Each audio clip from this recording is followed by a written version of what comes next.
All right, we find ourselves in the middle of whatever chapter 5 is. And this particular section is about inverses. So it's a little bridge for us between the first half of the chapter, which was about integration techniques, and the end of the chapter where we start talking about inverse trig functions.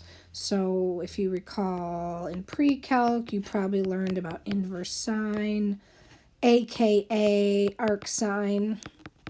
Okay, and you might have studied those trig inverses to some degree in pre-calc. So this topic kind of helps us go from talking about normal functions to their inverses. And before we get to integrating and these trig inverses, we start off with just basic understanding of inverses by themselves and then their derivatives, right? Just kind of like the rest of the year. We usually don't integrate until we first differentiate. So that's where we are. This first page is just really a review of things you should already know. Okay, so some terminology I want to go over with you. Like this one is just talks about whether or not a function has an inverse. And a function only has an inverse if it is 1-to-1. Okay, another way to say 1-to-1 is what it says here in number 2, if a function is monotonic. Okay, so those two items basically mean that a function passes the horizontal line test, right? So passes, and in the picture on the left here, we see what the horizontal line test looks like. Okay, so 1-to-1 in monotonic means a function. Most basic function that you probably know of is x cubed. Okay, x cubed is a function that passes the horizontal line test all the time because monotonic means it's only increasing or only decreasing, right? And that purple function is going up and up only, right? You can see here, this picture is not 1-to-1 because here's the horizontal line that we're talking about, right? So a parabola in and of itself is not a function that has an inverse. If we take a parabola and we lop off one half of it, which it won't let me do. If we take a parabola and we lop off one half of it here, right? That portion of the parabola is increasing only, and that portion has an inverse, and then vice versa. The other portion has an inverse, but all together, that parabola does not have an inverse. So it's just one of those things that want to kind of clarify some nuance before we continue.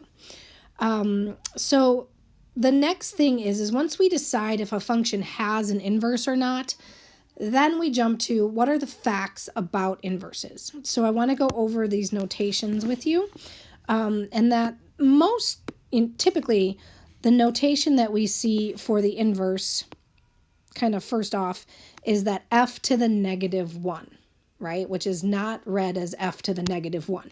We actually say f inverse when we read that notation. Okay, again, that was decided long before we've been alive.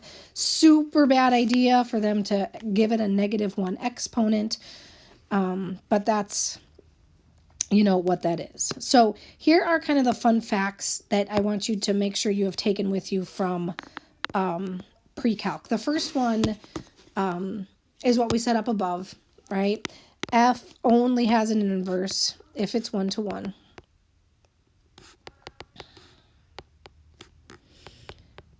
Okay. Second one is that the inverse is a reflection of f over the line y equals x. Well, that's a f. Reflection of f over the line y equals x. So if you recall, I don't know, let's just take this half of x squared right? Half of that parabola, since that's, increasing only from the origin, it has an inverse. And if you take the, let's go crazy red. If you take that line y equals x, we know that the numerical inverse of x squared is the square root of x, right? Or the algebraic inverse. So the square root of x, of course, looks like this.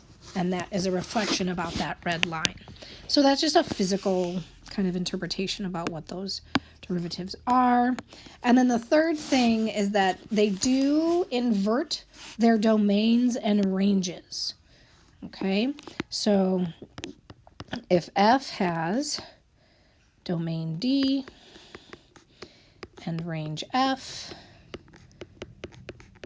then its inverse has domain R and range D, right? Their x's and their y's flip-flop, and that further, right, is obvious by the fact that it is a reflection over this line, right? If the point 4, 2 is on the green function, then the point 2, 4 is on the blue function, right? Their x's and y's flip-flop.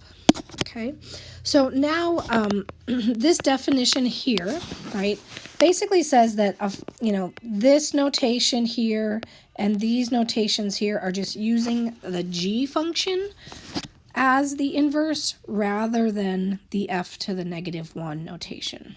Again, it is red f inverse, but since I'm not with you, I can't really point to it. And the big idea of inverse is just like plussing and minusing, right? Is that they undo one another. Okay, so if you take one function and you plug it into its inverse, you get x. And then if you take the inverse and plug it into f, you also get x. So they're very adorable that way. Okay, so that's a lot of information kind of all at once, but hopefully you've encountered that before and none of that was terribly new. It's just a good kind of base to make sure that we all kind of agree on those things. All right, so now what we're going to do is we're going to try to come up with how we find the derivatives of inverses. Okay, so what I'd like you to do is I would like you to go ahead and fill this out, doing kind of what it says in these boxes down below. So first thing we're going to do is graph the two functions, x squared and the inverse of it. And then at the bottom, I want you to find the slope of f, right, which means use the derivative to get the slope of f at 1, 1, 2, 4, 3, 9, 4, 16. And then I want you to do, that would be step 2, and then the same thing over here for step 3. So I'm going to give you a little time to do that right now. Go ahead and pause the video and get that taken care of. Okay, when we come back, what we should have here, of course, is I'm going to make, I hope this doesn't confuse us. I'm going to make this f function, I'm going to make that pink. So that should go through 0, 0, 1, 1, 2, 4, let's see, 3, 9, of course, and then 4, 16. So just like we had kind of done on that first page, you should have had that half of that parabola. And because that half is monotonic, that's why we can call its inverse the square root of x. So then the square root of x is the inverse of all that, right? So it also goes through 0, 0. It also goes through 1, 1, but then it goes through 4, 2. It goes through 9, 3, and then it goes through 16, 4. And that is the square root, of course, function that we should have. And I guess I'll label this guy too. So in these charts, what we wanted you to do was to figure out the slope at each point. Okay, now if you did this correctly, these should be the slopes on the pink function. And I'm going to do one of those with you, and then hopefully you can kind of understand why the others are what they are. So this one is kind of out in the middle of nowhere, so I'm going to do on this coordinate 3, 9, I'm going to, show you how to get 6, right? Just to make sure. So f prime is 2x. I'm just taking the derivative, and then of course I'm plugging in 3. And 2 times 3 gives me 6, right? So that's where this number 6 comes from down here. Same thing on the blue function, right? Let's take exactly kind of like its mirror image point here at 9, 3. Of course, since this function is the square root of x, calculating the blue numbers, which you should have gotten 1/2, 1/4, 1/6, and 1/8, I'm going to do f prime of 9 with you. Oh, sorry. Poor notation, teach. Let's do... Oh. Fail. 1/6, 1/8. So f... Try that again. F inverses derivative means that we're taking the derivative of x to the 1/2 power, right? Which is bring the 1/2 down front, change it to x to the negative 1/2. For those of you that haven't figured it out yet, that always ends up being 1/2 root x, and that's of course a good one to memorize.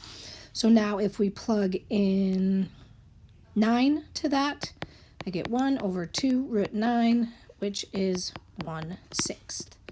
Bing, bing, bing, bing, bing. Now, the question is, I want you to take a moment and answer this question here. What relationship exists between f prime, meaning the pink numbers in the table, the ones I hand wrote, and the blue slopes, okay, in the second table, right? Go ahead and submit that. The very obvious answer, right, is that they are reciprocals, okay? These slopes are reciprocals. And that's just kind of a fun fact, and of course it has to do with the fact that a function and its inverse are reflections of one another, and that means too that their tangent lines right here at 3, 9 will be a reflection of the tangent line that I might draw at 9, 3, and that reflective nature between these functions causes these slopes to be reciprocal in nature. Okay, now we're going to move on and we're going to talk about what happens if we cannot figure out the inverse. Okay, meaning here is a function f of x equal to x squared plus x, okay, that I can go ahead and graph. Let's plug in 0. Okay, let's generate maybe a table of values here. If I plug in 0, I get 0. If I plug in 1, I get 2. And if I plug in, I guess 2 would be the next normal input, I get what? 2 squared is 4, plus 2 is 6. And then maybe one more will fit in here. 3 squared is 9, plus 3 is 12. And that's kind of the top of our chart here. So you can see that x squared plus x looks very similar, right? Obviously in shape to x squared, but it's obviously not the exact same. Okay, so this function here, you know, historically, if you wanted to find an inverse, what we told you to do back in the dizzy was to take the normal function, f, and then we talked about inverting the x's and the y's, and then solve for y. Do you remember that vaguely? Okay, well, the fun part of this little game is that you cannot do that for the function x squared plus x. It just does not have an algebraic inverse. We can't write an explicit function for it, so that's why I'm calling this an indeterminable inverse. Okay. However, visually speaking, I can still come up with the inverse of this function, right? Because its domain and range flip-flop from the original. So instead of it going, it's definitely going to go through 0, 0, and instead of going through 1, 2, it goes through 2, 1, it goes through 6, 2, and it goes through Oh, am I saying the right thing? Oh, and it goes through 12, 3. Okay. So physically speaking, I can see an inverse. Right there it is. But I can't find it algebraically. And what we're expected to do, despite this fact, is we're still expected to come up with the derivative at 0, 2, 6, and 11. So you're still expected to find the slope at this point, right, of that blue tangent line. That's the number that goes in this table. So what we have to do is we have to refer back to the relationship that existed here. I can find that blue line slope if I know its mirror image's slope, right? If I go back to my original function and find that slope and take the reciprocal of that, I'm going to have my answers here in this table. So I'm going to do the first one with you, and then you're going to do the others. So in order to figure out the inverse's derivative at 0, what goes in the first blank, I'm going to go back to my chart, okay, and I am going to think about, what is the mirror image of 0, 0? Actually, this one's kind of a dumb one for me to do. Let's not do this one. Let's do the one at 2, okay?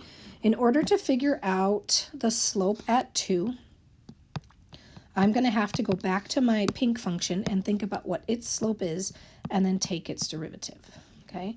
Now remember this mirror idea, right, is that the point 2, 1 mirrors with 1, 2 on the original function. So f prime, right, the original f, is 2x plus 1. And the slope at that point is actually figured out by plugging in 1, which is that mirror to the x value of 2 on the blue function.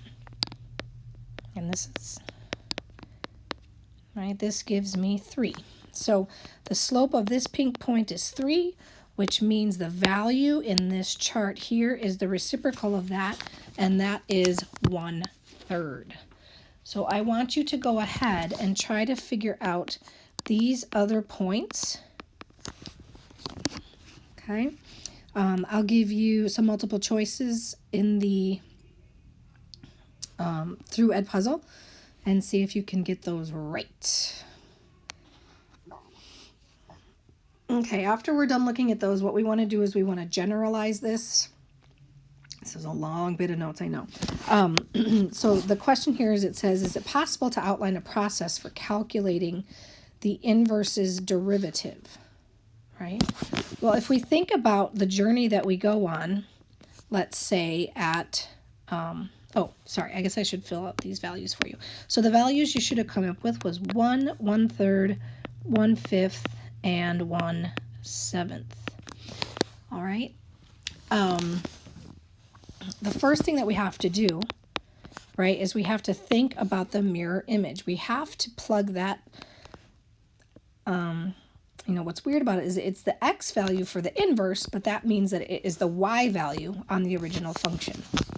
So we have to find the x value on f that mirrors, I'm going to use that phrase again, the x value on the inverse.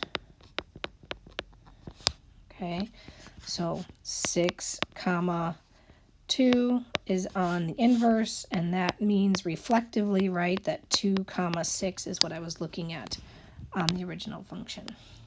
Okay, once I can establish that number and I figure out what that value is, then I can take the derivative of the original function of f and plug in that mirror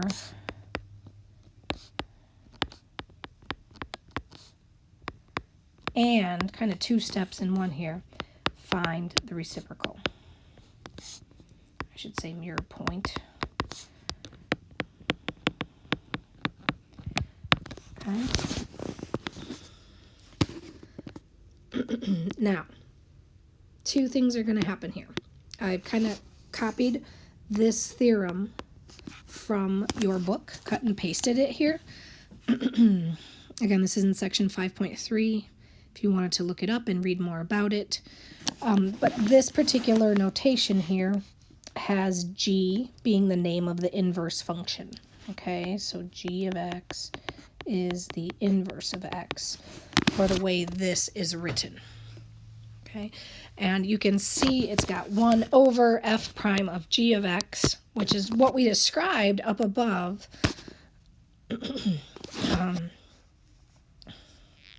And it's just a matter, I guess, of practicing it so that you kind of get the flow of how it works. So I've got one example here for us to try together. Now, the way that we're going to see this most often in the future is by a table of values. Excuse me.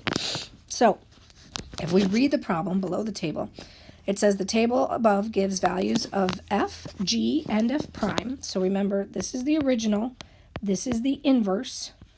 Okay, and then of course we just have a list of f prime's values. G is the inverse of f, so it describes that notation for us. And then it says, what is the value of g prime of 4? So I want to connect this right to the way that this is written here in the theorem. Okay, so g prime of 4 is 1 over f prime of g of 4. Okay, now the denominator is composite in nature, meaning I have to figure out what g of 4 is first. Okay, so g prime of 4 is 1 over f prime, and now let's switch colors here. Let's go look in this table for what g of 4 is. Okay, so there's kind of lots of 4s here. There's a 4 here and a 4 here, 4 here. So we got to figure out which one it is, right? So g of 4 means that at the x value of 4, what is the y value there, right? So it looks like it is -2. We know that's true because if I look at -2 here and the F chart, it's, ew, look at this. Look at this getting in my way. You know, the point or the coordinate -2, 4 is on F, and then on G we have 4, -2, right? So this -2 in the point circled there is what I'm looking at. And now I go through and finish off what this theorem says. 1 over, f prime of -2 comes from this row, and the value that I'm interested in there is actually the number 4, right? That's the f prime function. Plugging in -2 on the left column gives me 4 here. So my answer is 1/4. This is a really, really not difficult theorem, but you just have to work with it over and over again to make sure you're pulling the right numbers at the right time. Okay, so in class we'll go over this together and try to make more sense